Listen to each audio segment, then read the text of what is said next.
오늘 말씀 봅니다. 에베소서 4장 25절에서 32절 말씀. 저와 여러분이 한 절씩 교독하도록 합니다. 그런저 거짓을 버리고 각각 그 이웃과 더불어 참된 것을 말하라. 이는 우리가 서로 지체가 됨이니라. 분을 내어 죄를 짓지 말며 해가 지도록 분을 품지 말고 마귀에게 틈을 주지 말라.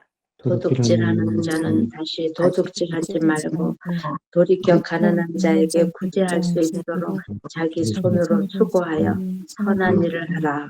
무릇 더러운 말은 너희 입 밖에도 내지 말고 오직 덕을 세우는 데 소용되는 대로 선한 말을 하여 듣는 자들에게 은혜를 끼치게 하라. 하나님의 성령을 근심하게 하지 말라.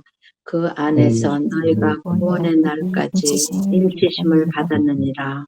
너희는 모든 악독과 노함과 분쟁과 떠는 것과 비방하는 것을 모든 악의와 함께 버리고 서로 친절하게 하며 불쌍히 여기며 서로 용서하기를 하나님의 그리스도 안에서 너희를 용서하신 것 같이 하라. 아멘. 아멘. 오늘 이 말씀 가지고 28절, 29절 중심으로 오늘 아침에 귀한 말씀을 나누도록 하겠습니다. 먼저 28절 말씀에 보면은 바울은 우리가 새로운 사람, 24절에 보면은 하나님을 따라 의와 진리의 거룩함으로 지으심을 받은 새 사람을 입어라 그렇게 말씀하셨는데 이 새 사람을 입은 사람들은 삶이 재물과 노동의 영역에서 어떻게 사는지를 보여주는 말씀입니다. 자, 28절 한 번 더 보면요. 도둑질 하는 자는 다시 도둑질 하지 말고 이렇게 이야기합니다. 이 말은 새 사람이 되기 전에 늘상 도둑질을 했다는 거예요. 도둑질을 하는 사람이 하나님의 놀라운 은혜로 거듭나서 하나님의 자녀가 되고 새로운 사람이 된 사람은 이제는 도둑질을 하지 말라 그렇게 말씀을 하고 있습니다. 다시 도둑질을 하지 말라. 그러니까 잘못된 옛 습관, 옛 모습을 다시금 버리라 그렇게 말씀을 합니다. 그런데 이 다시 도둑질하지 말라 이 말은 단지 남의 것을 훔치지 말라라는 차원보다도 좀 더 깊이 있는 의미가 있는 내용인데 그것은 하나님께서 주신 질서가 도둑질을 함으로 통하여서 이웃의 것을 빼앗아서 자기의 생존을 해결하려고 하는 방식이라는 거예요. 도둑질이.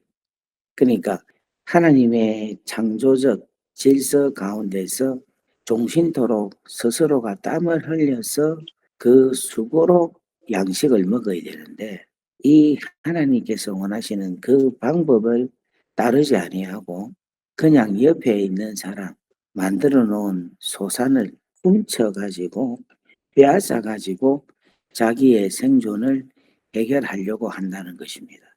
이것은 하나님에 대한 창조 질서에 대한 불신이고 하나님께서 모든 것을 공급하시는 그 공급하시는 하나님에 대한 신뢰를 하지 못함의 모습이라는 겁니다. 그래서 여러분 이 도둑질이라는 것은 단지 남의 것을 훔친다기보다는 하나님께서 우리 사람에게 정해 놓으신 그 창조적 질서 가운데 이루어지는 행위를 어기는 것이다. 그래서 이게 죄다. 그렇게 보시면 더 성경적으로 해석을 할 수 있다라는 겁니다.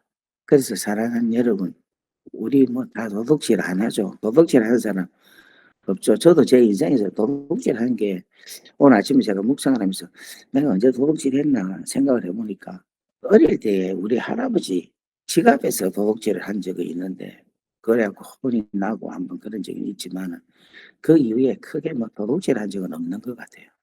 없는 것 같은데 좌우간 우리 오늘 여기 계시는 분들 중에서는 도둑질하는 사람이 없는 줄 믿습니다. 그런데 더 깊이 있는 내용을 볼 때에는 하나님의 창조적 그 질서에 대한 것을 어기는 것, 그것을 파괴하는 것을 가리켜서 도둑질한다. 그렇게 해석을 하면 더 성경적인 해석이 되리라 믿습니다.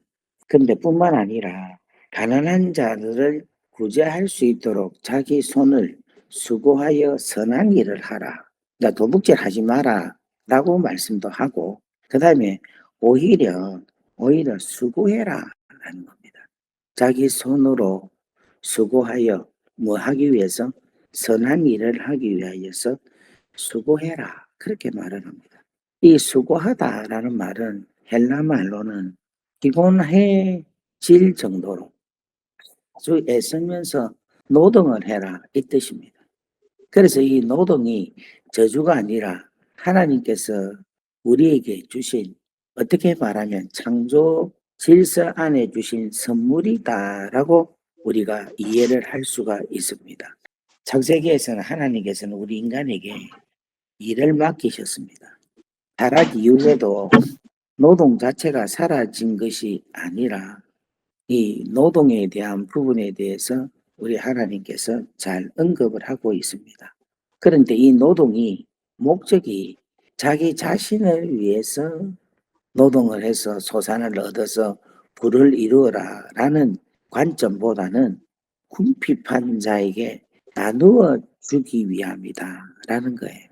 그래서 새로운 사람의 노동, 하나님의 은혜로 거듭난 새로운 사람은 더 많이 가지기 위한 노동이기보다는 더 많이 나누고 베풀기 위한 노동이다라는 겁니다.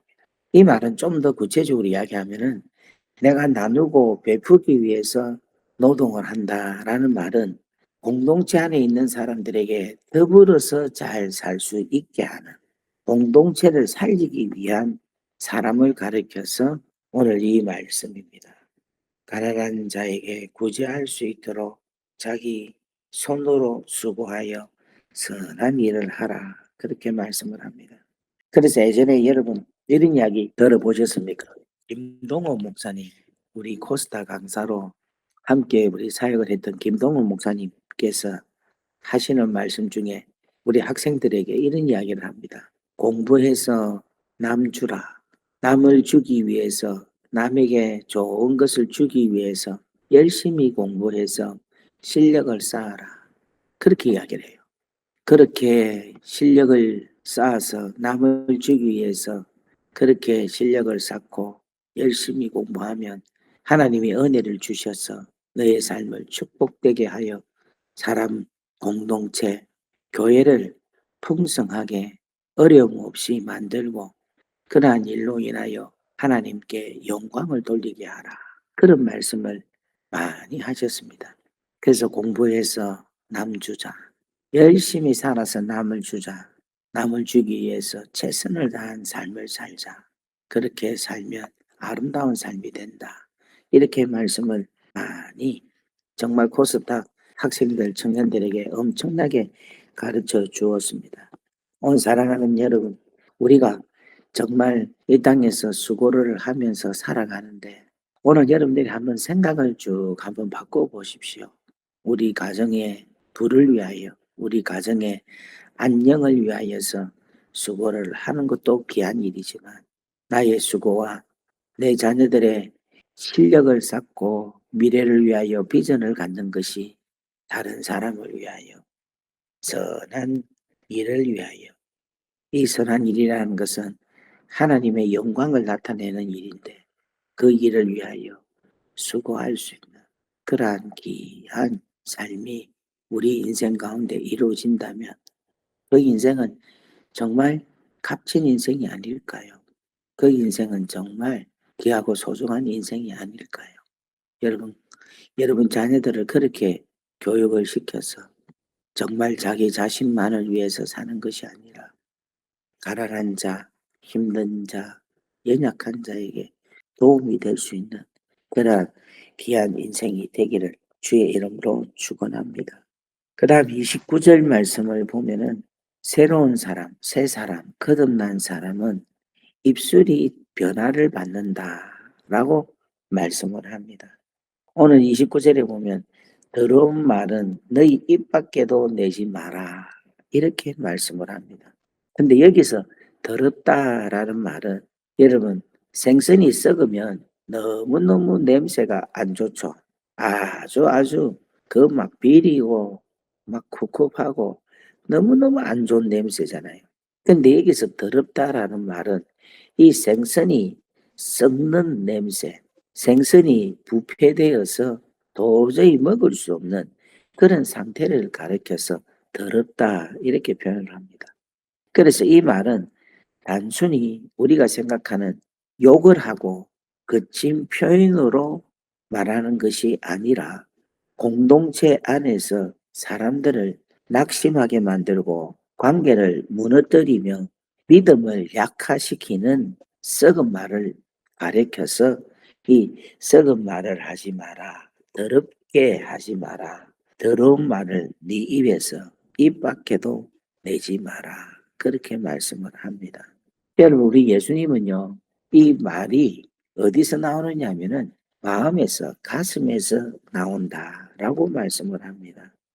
바꿔 말하면 이 말은 우리 마음에 현재에 이루어지고 있는 현상입니다.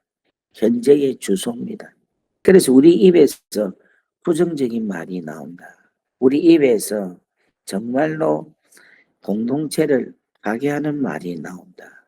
우리 공동체에 부흥이 되지 아니하고 계속해서 우울하게 부정적으로 소망이 없게 그렇게 말을 한다는 것은 정말 우리 입술에서 우리 마음에서 정말 더러운 마음으로 부패되어 있는 마음으로 표현되는 것입니다. 근데 여러분 29절에 이렇게 말씀합니다. 오직 덕을 세우는데 소용되는 대로 선한 말을 하라. 이렇게 말씀을 합니다. 이 덕을 세우다라는 말은요. 건축 용어로 사용하는 것인데 공동체 안에서 건축을 해라라는 뜻입니다.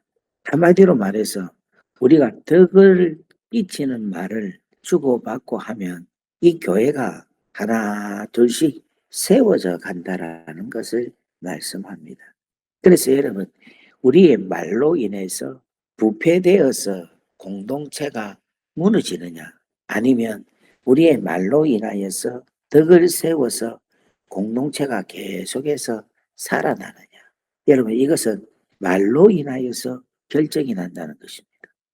여러분 우리 교회에 이제 세일이 있습니다. 이번 주 지난주에 세일도 있고 또 지난주에는 또 청년부들 공동체가 만들어져서 또 임원단이 구성되고 어제는 또 여성교회가 임원이 아마 만들어졌는데 누가 회장인지는 아직 제가 잘 모릅니다. 그런데 어쨌든 이렇게 지금 구성이 되어서 공동체가 이루어지고 있을 것입니다. 그런데 그 공동체가 하나님의 은혜로 계속해서 덕스러운 말을 통하여서 공동체가 하나 둘씩 세워진다면 이보다 귀하고 소중한 것이 어디 있겠습니까? 그래서 여러분 이 말이라는 게 너무너무 중요합니다.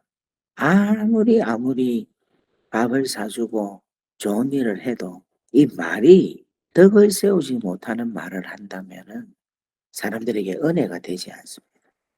이 말이 정말 너무너무 중요하다 하는 것을 오늘 사랑하는 귀한 우리 성도님들이 잘 아시기를 바랍니다. 그래서 내 말이 단지 사람에게 상처를 준다라는 것보다도 보다 더 근본적으로는 내 말로 인하여서 교회가 세워지지 못한다 하는 생각을 가지시고 사랑하는 여러분들 말에 대해서 정말 귀하게 조심하여서 선한 말을 하여 정말 듣는 사람들로 하여금 은혜를 받아 계속해서 하나님의 아름다운 공동체를 만들어가고 세워가는 귀한 비엔나 한인교회 식구들 되기를 바랍니다. 여러분 그렇게 되기 위해서는요. 하나님의 말씀을 항상 생각하고 그 말씀을 주야로 묵상하는 그러한 사람이 되어야 됩니다. 그래서 시편 1편 2절에 보면은 오직 여호와의 율법을 즐거워하여 그의 율법을 주야로 묵상하는 자로다. 여러분 이러한 사람이 되어 있으면 항상 그 마음속에 하나님의 말씀이 충만해집니다. 그 하나님의 말씀이 충만해지면 그 충만한 하나님의 말씀으로 우리 입술로 통하여 말씀이 선포되어지고 말을 할 때에 득서로운 말이 되고 그 득서로운 말로 은혜가 끼쳐지면 교회가 든든하게 서지고 그렇게 말을 하는 사람을 가리켜서 복 있는 사람이다. 하나님의 은혜로 새롭게 된 사람이다. 이렇게 연결을 시킬 수가 있습니다. 사랑하는 여러분, 이러한 온전한 삶을 살아가실 수 있기를 주의 이름으로 축원합니다. 할렐루야. 그래서 오늘 두 가지 말씀을 전거했습니다. 하나는 땀을 흘리며 수고에 노동을 해서 도둑질하여 하나님의 창조적 질서를 어기는 삶을 살지 아니하고 가난하고 힘들고 연약한 자들을 위하여서 내 흘리는 수고의 땀으로 그들을 살리고 공동체를 살리는 그런 일을 하는 사람. 두 번째로는 말을 참 조심성 있게 잘하여서 입에서 나오는 말이 부패가 되는 생선 섞는 냄새로 부패를 시키는 아주 불쾌하게 아주 뭐랄까 디스커스팅 되는 그런 말이 아니라 은혜를 끼치고 격려를 하고 덕을 세워서 하나님께 영광을 올려드리는 그런 귀한 주님의 공동체가 되기를 주의 이름으로 축원합니다. 우리 다 같이 아멘. 기도하겠습니다. 아버지 감사합니다. 오늘 주신 말씀 마음에 잘 새기게 하시고 내가 남을 위하여 일을 하는 공동체를 세우기 위해서 수고의 땀을 흘리는 그런 멋진 사람이 되게 하옵소서. 내 입술에 더러운 말을 하지 않고 하나님께 영광을 올려드리고 참으로 사람들을 한 사람 한 사람을 나의 입술로 통하여 세워져서 그들로 하여금 든든히 서서 주의 나라와 영광 위에 살아갈 수 있는 그 은혜의 말을 내 입술로 통하여서 이루어질 수 있도록 은혜 위에 은혜를 더하여 주시옵소서. 오늘 이 아침에 행동과 말에 대한 이 메시지가 우리 안에서 깊이 울림이 있기를 원하오며 이 모든 말씀 우리 주 예수 그리스도의 이름으로 감사하며 축복하며 기도 올리옵나이다. 아멘. 아멘. 이 시간 여러분 오늘 하루도 승리하시고 이번 한 주간도 하나님의 크신 축복 가운데 생활할 수 있기를 주의 이름으로 축원합니다. 우리 다 같이 주여 하고 여러분 기도하기를 바랍니다. 주여